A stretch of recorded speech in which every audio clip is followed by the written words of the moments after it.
Welcome to this video on modern Indian history. Today we will explore the European penetration and the British conquest of India. This video, titled From Merchant to Master, details the European penetration and the British conquest of India, showing how a trading company conquered a subcontinent between 1500 and 1857.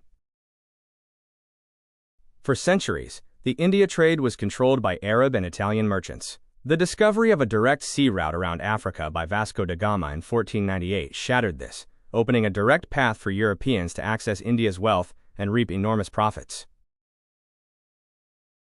The Portuguese, arriving first, established a monopoly through superior armed ships and seized strategic coastal territories. The Dutch followed in the 1600s, shifting focus to the spice trade of Indonesia, though they maintained important Indian trading posts. The English and French East India Companies were the last arrivals. Initially, they were minor players dependent on the Mughal authorities, focused solely on profit, not territory. The English East India Company was founded in 1600 and established its first factory in Surat in 1613. The French East India Company was founded in 1664. The death of Emperor Aurangzeb in 1707 led to the Mughal Empire's disintegration, creating regional states. This instability provided the perfect opportunity for the English and French companies to intervene. The Carnatic Wars were a proxy battle, 1740 to 1763, where the companies fought for dominance by intervening in local succession disputes. The Anglo-French Wars forged the blueprint for conquest. European forces offered military support to one faction in an Indian conflict. A small, disciplined European force could defeat much larger, less organized Indian armies, securing victory and earning financial payments, territorial concessions, and exclusive trade rights. The Third Carnatic War, 1758 to 1763, was decisive, where Britain mastered and perfected Dupleix's strategies. Key factors included British naval supremacy, stronger financial backing for the EIC, and less government interference. The Battle of Wandiwash in 1760 was a crushing defeat for the French. The EIC's next prize was Bengal, the richest province. The Battle of Plassey, 1757, was a conspiracy orchestrated by Robert Clive against the Nawab, establishing a puppet ruler. The Battle of Buxar, 1764, was a decisive military victory against combined Indian armies, confirming the English as the dominant military power in northern India. The Diwani of Bengal in 1765 turned the province's treasury into the power of the company's purse.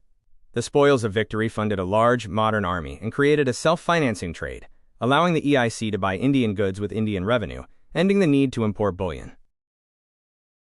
The state of Mysore, under Hyder Ali and Tipu Sultan, emerged as the most significant threat to the EIC. They modernized their military with French expertise, strengthened their economy, and posed a strategic threat with superior diplomacy and warfare, even developing Mysore's rockets. The British fought 4 wars, 1767 to 1799, to finally defeat Mysore.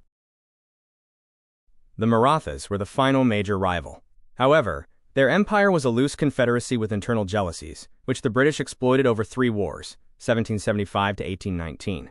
By 1818, Maratha power was shattered, eliminating the last major Indian rival and establishing the EIC as the paramount power. Beyond the battlefield, conquest was consolidated through shrewd policies.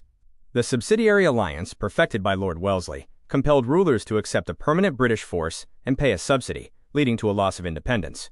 The doctrine of lapse, used by Lord Dalhousie, annexed states where rulers died without a natural male heir, leading to widespread resentment.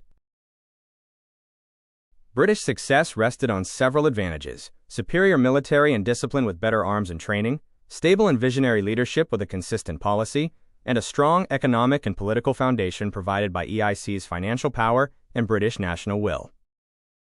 Indian weaknesses were key to the British success. These included political disunity, with rival states constantly at war, a lack of national consciousness, and the decline of central authority following the Mughal collapse. By 1857, the EIC transformed from a humble petitioner to the undisputed master of the subcontinent. The conquest was complete, replacing warring Indian states with a single paramount power, setting the stage for the direct rule of the British crown. The merchant's ledger had become the map of an empire. Thank you for watching this video.